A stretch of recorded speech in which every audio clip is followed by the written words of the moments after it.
So good afternoon everyone present here. As such a good. So today I'm very excited for the topic. First of all, special thanks to my guides and so if we see this picture over here, you can see that the light part and the dark part, it resembles that structure of a web. The light part also here is a surface web. You can see how much stress it is. It's only 20%. And moving down, we go to the deep and the dark part. So moving on to the next slide. Seminar topic. My seminar topic is a measurement of core hidden services, sorting out core hidden services using keyword-based dark web prediction framework. So my contents are introduction and usability, methodology of applications and conclusion. Next slide.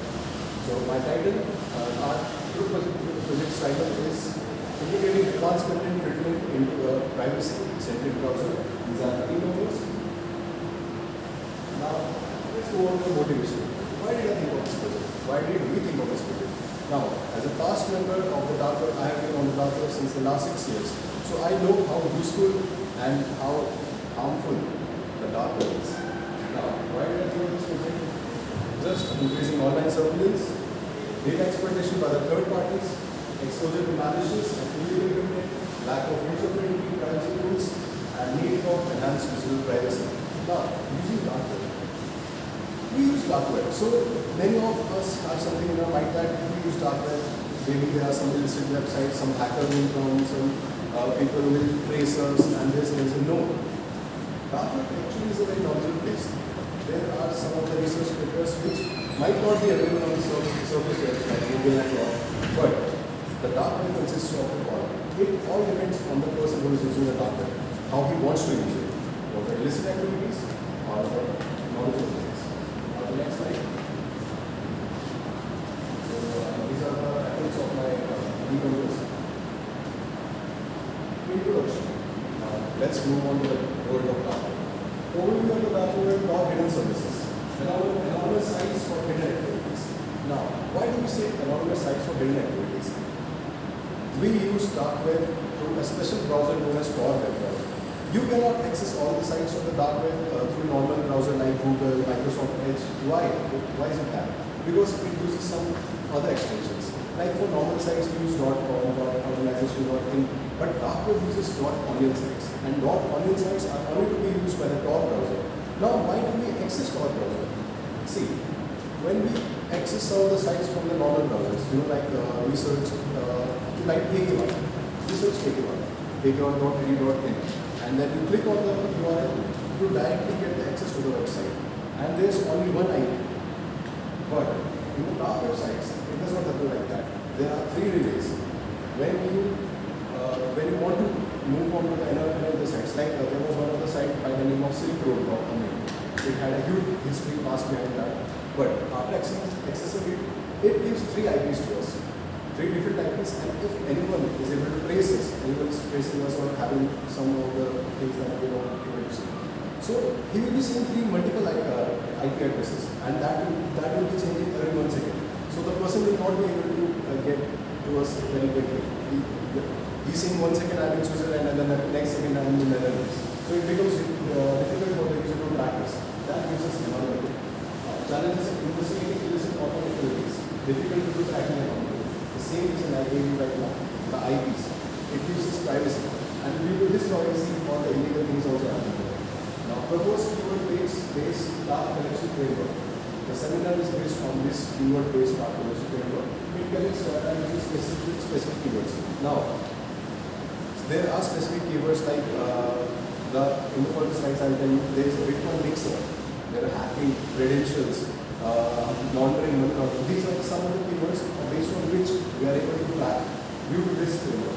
And shout out to the authors of the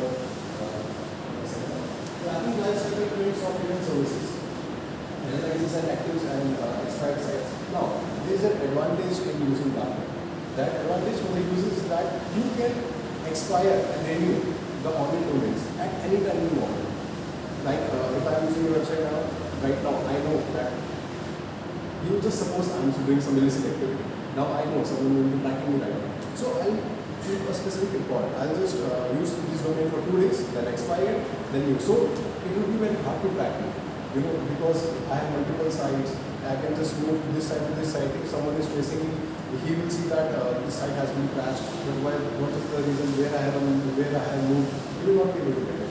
Tracking life cycle trends of internet services. And last is analyzing Bitcoin transactions. Now we want this is identifying financial crime patterns that I have done in. So let's review. Previous studies explored dark web marketplaces and cryptocurrency transactions. Now the challenges that authors faced was tracking hidden services and evolving URLs. Exactly the same point I discussed earlier. Research gaps, limited scope, outdated URL handling, and lack of profile rendering. Now this lack of profile rendering in this framework has been solved by using database and MySQL that will come to the next. This study includes tracking using a keyword-based data collection framework. Next slide. Now, literature review on challenges in dark net traffic analysis. Before explaining this, I would like to tell you a little story about dark net. Now, the story starts with the vanishing vendor. Let's move to the story. Now, in the depths of the dark web, there was one illicit vendor named Shadowbite. I have a personal experience of read article about him. So, he was an expert in selling stolen credentials, Bitcoin addresses, and was an expert in money laundering. So many law enforcement were trying to get a hold of him for several months. They were tracking him, but they were not able to get it. Why is that?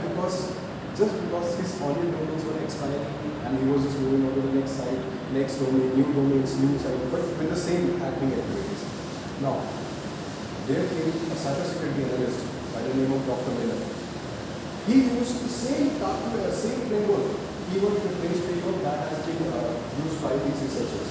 And after analyzing for several months, he noticed one thing about that vendor. He noticed that every 45 days, all the online domains linked to the vendor were expiring every 45 days, just to be replaced by a bit of modified process of the domain. Now, after tracking this, he kept note of it. Going on to the next year when the breakthrough came, when he started analyzing all the Bitcoin transactions that the vendor was doing. Now analyzing all the Bitcoin transactions, where the keyword, he noticed one thing. That thing was all the Bitcoin addresses were, there were multiple addresses that were linked to the same domain, same vendor, and there was among all these transactions, he was using a Bitcoin mix. Now I'll tell you what Bitcoin mix is. What does Bitcoin mix do? Now, for illicit activities, people have to use Bitcoin because you can directly trace. If I'll send you a Bitcoin, you can directly trace where does it come from. But Bitcoin mixer does not do that. Now, what happens? I'll tell you what the Bitcoin mixer does. Suppose I'm sending a Bitcoin mixer to someone. I will send someone a Bitcoin, and I don't want me to get traced. What I'll do is I'll send my Bitcoin to the Bitcoin mixer. Now, the Bitcoin mixer, Bitcoin is there. The Bitcoin there is deposited into a pool of funds, in the mixed funds. In the pool of mixed funds. Now, the service, the Bitcoin service, what it does, it splits it and shares it among multiple addresses. Now, it breaks the Bitcoin into parts and shares it among multiple services.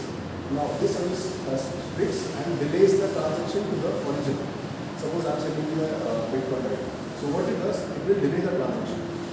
If I am sending you right now, maybe you will receive it after 24 hours. So it becomes difficult to track that. Now, the Bitcoin received at the other end is a clean Bitcoin. You can say clean Bitcoin because it does not have any path. What a basic Bitcoin usually does is obscures the path and the destination from where it came from and where it goes to. It's anonymous. You cannot know that. Now, online domains expire frequently, hard to track activity over time. The same thing I told you because you can anytime you can just expire and renew the domains. Bitcoin mixers obscures the transaction from an origin. The same process I told you how a Bitcoin mixer works. Online URL policy updates. New format resembles Bitcoin wallet addresses and lack of real-time monitoring. Difficult to link activities to hidden services.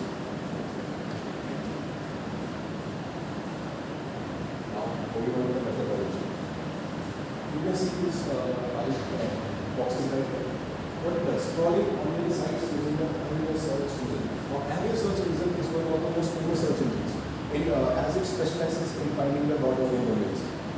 might not be able to get from the other search engines. After it keeps a track of all the calling activities that you have searched for. Now, collecting next step is collecting return orders. Rejects pattern matchmaking. Now, what is rejects pattern matchmaking? It is a special type of tool. What it does is it helps us to find specific type of text in a pattern. Like you can just search for onion addresses, directly type the Bitcoin addresses. So it automatically helps us to find patterns in the Bitcoins. Then it stores the information. All the things that are stored here are stored in MySQL database. This framework has used MySQL database. Why? Now, there is so much data available on the dark web, you will not be able to remember everything. So you need a database.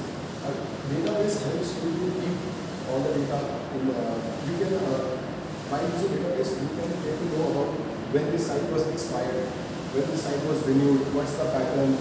These sites usually I told you that it expired. So it helps us to keep track. And it also helps us to analyze whether this site was linked to this site or what was the relation between these sites.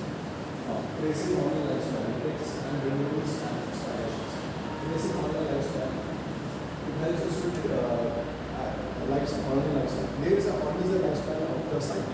Like if a user is using any of the sites, there is some time that this domain will expire and it will renew under same circumstances. Analysis and so all these four methods are that the data that is collected in the database. It is used for analysis and reporting, for checking the patterns, if it is using Bitcoin mixers, how many addresses are linked to that Bitcoin mixer, where the Bitcoin is right now. So this is the gist of the thing that I told you right now. And the next is uses BFS to explore deeper sub pages. Now, reading this thing comes to the mind that why only BFS is used? Why cannot we just use the simple indexes? I'll tell you why we can't. See, like Google, when I told you, you will just click on the URL, you will get access to the same page. But unlike dark web hidden services, it's not like that. For dark web hidden services, you do not have direct indexing. So the user has to always crawl the sites manually. Now, crawl the sites manually.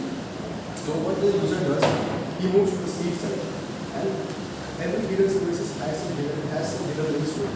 So he moves to the seed site, and then he explores the pages deep and deeper page. There are no hidden services available. So that's why we use BFS. So the data storage and tracking. This framework has used MySQL data scheme, and these are the four tables which are the mainly part of it.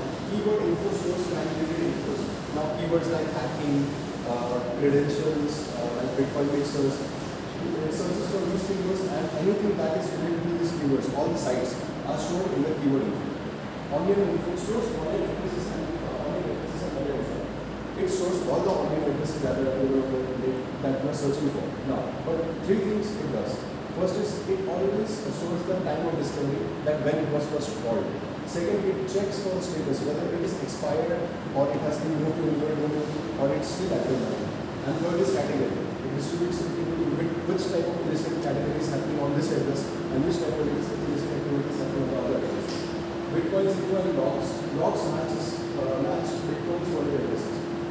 What it does, it keeps all the it stores all the Bitcoin addresses that are available on the net by the user, and it helps us to the user to check and analyze the patterns, how he is using the Bitcoins, where the Bitcoins are going. Access log. It monitors lifespan of online domains.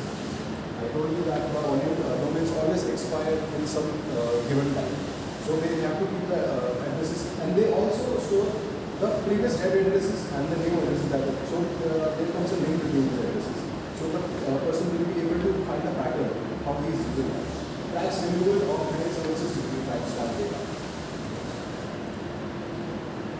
Now, there are more results and discussions of this framework. The performance overview. Now, the data that has been collected by these researchers over the last 9 months. 5,624 online addresses have been stored in MySQL. 3566 unique Bitcoin addresses and 468,000 crawled pages You can assume how much time they have given into this. I mean, searching for 4,60,000 pages is not joke, because you have to crawl each and every page manually. You just don't go to the URL and search for the site. You have to go some and deeper into the pages. High detection rate of illegal activities like the Bitcoin transactions. The Bitcoin mixing pattern. As I have already told you how a Bitcoin mixer works, these are the results of the framework. Analyze transaction flow of collected Bitcoin addresses. First one is identify auspicious pattern of mixer-based transactions. The same thing that I told you. Just increase the number. So splits and erase tactics to hide origins. And then the threshold. More than 20 connected characters is suspicious. So these were the words that were covered. These were the keywords from which these number of sites has been stored in the SQL.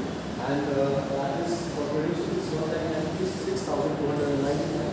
For hack it is 2,85,757. And for email it is 2,55,632. 35%, 45%, 20%. Now, moving on to the main part. Main part is applications. How am I going to use these things in my project? I'm going to use, so here we are going to actually calling to collect online addresses in our Tor-based browser. And my agents pattern extraction to identify illegal Bitcoin wallet addresses, so that when you do your browsing through our browser, you won't be seeing these other things, these illicit things. Use the database to store and track online activity over time and build a real-time threat detection model for Tor traffic. Next. Now, let me tell you about the three key covers of my seminar. The proposed framework efficiently collects and classifies hidden services. High success rate in detecting mixed Bitcoin transactions and scam sites. Tracking the life cycle of online payments improves profile rendering. The same thing that was written in the literature review, that there was a lag in the previous studies. Future scope, extending to the new online URL formats and improve mixed detection using graph-based learning. So these are the references of my seminar. Thank you so much.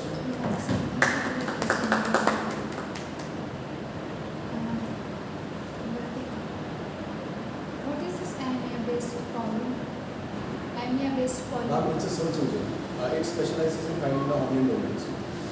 So these researchers have used AMIA search engines and they have stored that in the SQL database. Sir, मैंने बोला था कि नहीं पता.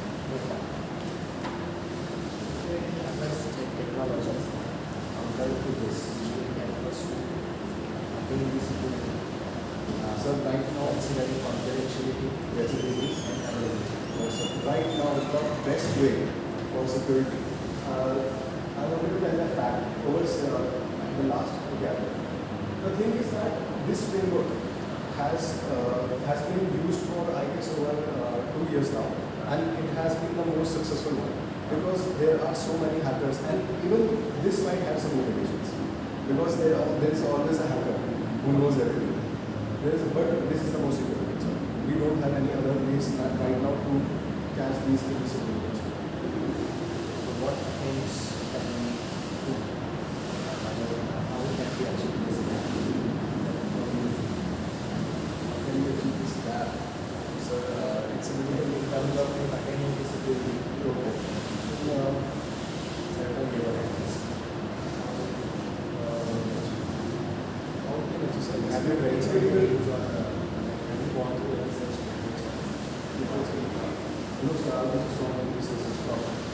actually, my research paper has many other technical things that are related to the other research papers, but it's a bit lengthy.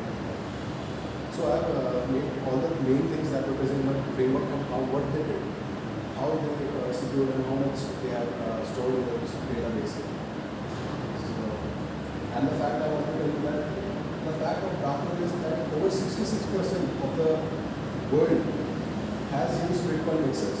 So from this percentage, you can assume that what activities do happen in the darknet. 66% illicit vendors are there still present on the darknet. So we want in our project that if you guys are using dark web, we don't want that you will be facing any hacker, any illicit website. All the things that some of the research, because these research was, some of these were not available on the surface web. So we have scrolled to dark web and we have found these. Dark web is really was a knowledgeable place, but it depends on you how you use it.